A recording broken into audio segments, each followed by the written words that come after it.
Assalamualaikum warahmatullahi wabarakatuh. Saya Amara Alia dengan NIM 1211231110058. Sini saya akan mempresentasikan hasil PPT yang saya buat dengan mata kuliah Komunikasi Lintas Budaya yang berjudul Gegar Budaya. Apa itu gegar budaya? Gegar budaya merupakan reaksi individu terhadap lingkungan baru yang belum pernah dikenalnya. Hal ini dapat memicu stres, psikologi sosial, hambatan komunikasi, dan perasaan terasing. Proses ini seringkali melibatkan perasaan bingung, cemas, dan tertekan akibat perbedaan dalam norma nilai, kebiasaan, dan cara hidup. Ada faktor-faktor yang mempengaruhi gegar budaya. Yang pertama ada faktor interpersonal. Faktor interpersonal yaitu keterampilan komunikasi, pengalaman lintas budaya, dan karakteristik pribadi pribadi atau individu yang mempengaruhi kemampuan mereka untuk beradaptasi. Lalu ada variasi budaya. Variasi budaya yaitu perbedaan antara budaya asal dan budaya baru, serta aspek sosial dan perilaku. Itu dapat meningkatkan risiko gegar budaya. Lalu ada manifestasi sosial politik, sikap bermasyarakat setempat, kondisi politik, dan kebijakan pemerintah yang berperan dalam bagaimana individu diterima dan beradaptasi di lingkungan tersebut. Ada tahap-tahap gagal budaya. Yang pertama ada tahap honeymoon stage, yaitu tahap awal ini adalah awal periode awal, di mana individu mulai merasakan kesulitan, di mana individu merasa antusias dan terpesona oleh budaya baru untuk mengenal dan eh, belajar budaya baru. Mereka juga menikmati pengalaman baru serta dan perbedaan yang ada. Lalu ada tahap distress disorientation atau disorientation stage, yaitu tahap frustasi. Tahap ini adalah tahap awal individu di mana mulai merasakan kesulitan, stres, dan frustasi akibat perbedaan budaya yang berbeda yang signifikan. Mereka mungkin merasa terasing dan sulit beradaptasi. Lalu yang ketiga ada tahap reintegration stage, yaitu pada tahap ini individu mulai menyesuaikan diri dengan budaya baru. Mereka belajar untuk memahami norma dan nilai yang berlaku, serta pengembangan keterampilan untuk berinteraksi dengan masyarakat setempat. Yang keempat, ada autonomy atau adjustment or ingredient stage, yaitu tahap ini individu akhirnya mencapai tahap di mana mereka merasakan nyaman dan dapat berfungsi dengan baik dalam budaya baru. Mereka juga mengintegrasi elemen dari kedua budaya tersebut ke dalam kehidupan mereka. Yang terakhir ada independence stage, yaitu tahap ini mengalami eh, individu mereka mengalami tahap nyaman dan mereka pun mulai terbiasa. Mereka senang walaupun sudah mereka melewati fase stres, tapi disitulah mereka mulai percaya diri. Mereka juga mulai menyukai dan mulai menerima budaya dan pengalaman baru yang mereka dapat. Lalu ada eh, contohnya, gegar budaya yang saya alami, yaitu saat saya berusia umur 8 tahun, saya pergi ke Belanda untuk mengunjungi nenek saya. Saya sangat excited, excited karena pertama kali untuk saya ke luar negeri dan di Belanda sedang musim salju. Segala hal yang saya lihat itu sangat menakjubkan dan saya sangat senang bisa tinggal di sana untuk liburan semester sekolah. Di sana juga saya dapat mengenal budaya dan kebiasaan saudara-saudara saya yang sangat berbeda dengan saya, dengan budaya saya yang tinggal di Indonesia. Selama di sana juga saya banyak berpergian, terus melakukan banyak-banyak hal. Saya saat datang untuk pertama kali, saya diberi hadiah oleh keluarga di sana karena telah datang mengunjungi mereka. Hal ini menjadi memberikan hadiah kepada hadiah kecil itu menjadi budaya orang sana gitu. Lalu saat akan pergi tidur, keluarga saya terbiasa untuk mengucapkan selamat tidur atau mendoakan untuk tidur yang nyenyak atau bermimpi indah or eh, ya hal-hal yang baik yang akan terjadi untuk besok, terutama kepada nenek dan kakek saya, eh, dan juga tidak lupa peluk hangat dan cium. Itu terjadi setiap saat kita akan tertidur.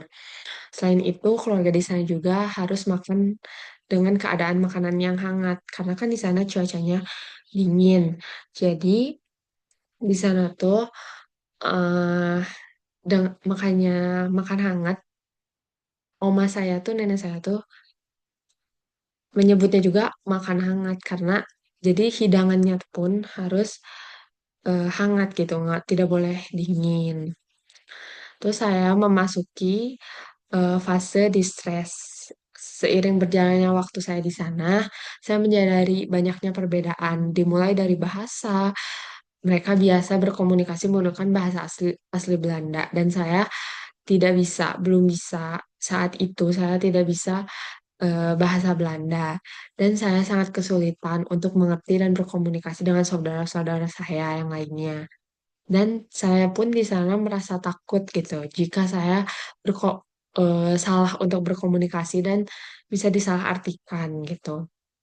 Karena kami juga baru bertemu untuk sekian lama, karena dari dulu gitu setiap tahun mereka yang datang ke sini sambil liburan. Terus di sana tuh ada culture shock juga kalau misalnya di sana tuh wajib gitu untuk liburan dalam beberapa bulan gitu untuk healing. Selain itu, culture shock juga saya di sana orang-orang itu terbiasa melakukan sentuhan fisik untuk berkomunikasi atau memperlihatkan rasa sayang. Jadi kalau saya misalnya bertemu dengan orang baru, nah itu saya terkaget karena saya langsung kayak dipeluk itu dengan menyapa kayak hai gitu, tapi sambil ada kontak fisik gitu.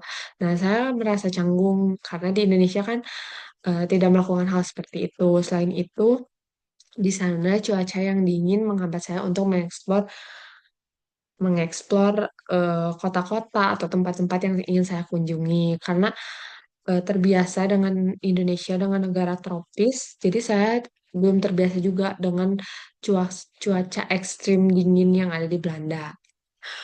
Saya pun selama di sana jarang makan nasi karena tidak seperti di Indonesia karena eh, makanan pokok di sana tuh bukan nasi gitu. Jadi di sana biasanya diganti oleh roti atau spaghetti atau mie-mian gandum seperti itu. Jadi makanan pokoknya tidak ada nasi. Nah, hal itu tuh yang membuat saya kesulitan karena kan saya dari kecil pasti makanan pokoknya tuh nasi. Nah, saat di sana menjadi culture shock saya dan saya mulai merasa stres gitu karena apalagi saya tidak bisa berkomunikasi dengan saudara-saudara saya walaupun kan di sana saya sebenarnya saya sangat ingin bermain dan bercerita atau bereksplor. Lalu yang ketiga ada fase reincarnation stage. Saat saya mengalami kesulitan, tetapi saya mengingat hal-hal positif seperti saat saya pertama datang ke Belanda. Seperti apa rasa excited saya, keingintahuan saya, itu tuh menjadi alasan saya bisa memulai membiasakan diri dan bersosialisasi.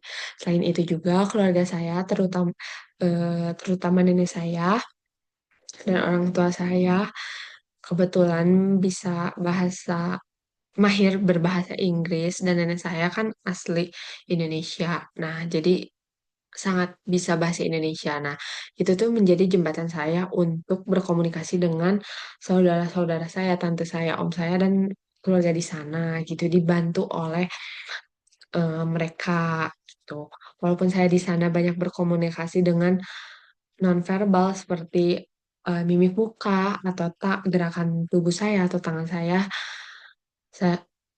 saya juga dibantu oleh saudara-saudara saya untuk cara memakai pakaian untuk keluar rumah saat musim dingin atau tips-tips lain saat musim dingin untuk berpergian atau hal-hal yang dilakukan saat musim dingin.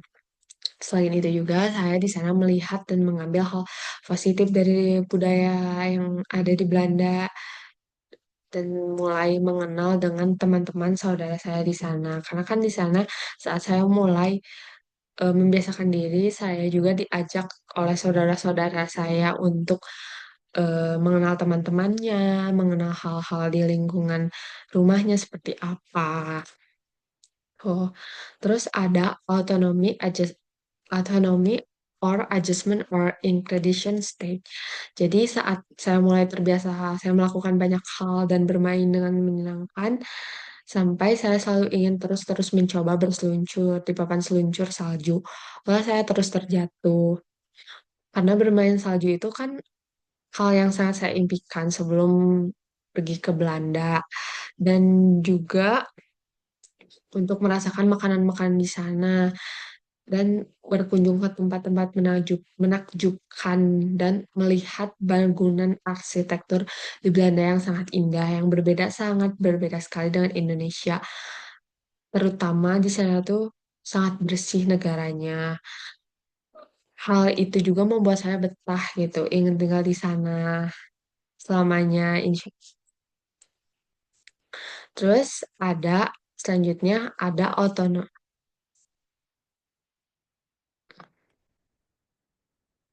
Terus selanjutnya di sana saya merasakan sangat nyaman. Jadi mulai terbiasa juga tinggal di sana karena saudara-saudara saya juga merangkul saya untuk eh, menjalani hal-hal yang baru, mengenal-mengenal budaya baru yang positif di sana.